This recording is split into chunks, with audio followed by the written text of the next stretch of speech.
Hello बच्चों, so let's understand this question. So the question is asking how does money eliminate the need of double coincidence of wants. मतलब कि जो हमारा पैसा है वो डबल कोइंसिडेंस ऑफ वॉन्ट्स की प्रॉब्लम कैसे सॉल्व की। तो चलिए सबसे पहले से की कंसेप्ट को समझते हैं। तो उसका की कंसेप्ट होगा बार्टर सिस्टम। बार्टर सिस्टम वो एक सिस्टम होता है जिसमें हम लोग गुड्स और सर्विसेज का एक्सचेंज करते हैं पैसे के बिना। अब जैसे मान लीजिए एक पर्सन है, इसका नाम है ए और ये एक पर्सन है, इसका नाम है बी। अब पर्सन ए के पास एक पेंसिल है, क्या है, पेंसिल। और अब पर्सन बी के पास क्या है, एक नोटबुक है। पर्सन बी के पास क्या है, एक नोटबुक। अब यहाँ पे क्वेश्चन ये आता है कि पर्सन ए के पास तो पेंसिल है लेकिन उसे क्या चाहिए, नोटबुक। और पर्सन बी के पास क्या है, नोटबुक है लेकिन उसे क्या चाहिए, पेंसिल चाहिए। तो ये दोनों यहाँ पे क्या करेंगे, ये दोनों यहाँ पे एक्सचेंज कर लेंगे। और एक्सचेंज करेंगे तो जिसकी वजह से इन्हें मनी की नीड नहीं होगी। तो यहाँ पे ये प्रोसेस चल गया। वाई? बिकॉज पर्सन ए को क्या चाहिए था, पर्सन ए को तो नोटबुक चाहिए था और पर्सन बी को तो पेंसिल चाहिए था। तो ये दोनों ने आपस में एक्सचेंज कर लिया।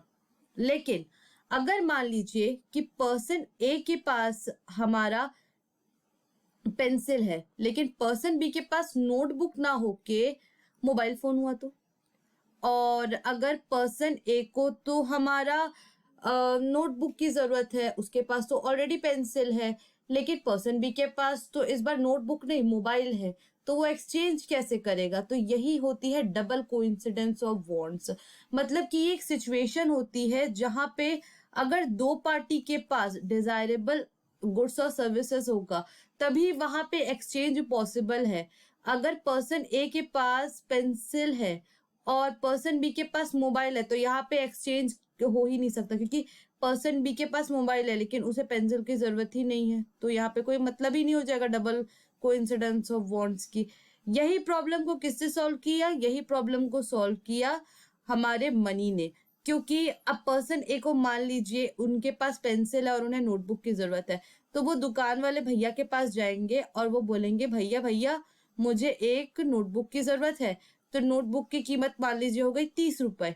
तो वो 30 रुपए भैया को देंगे और नोटबुक ले लेंगे। तो यहाँ पे क्या हो गया, ये जो मनी है वो as a medium of exchange की तरह काम किया।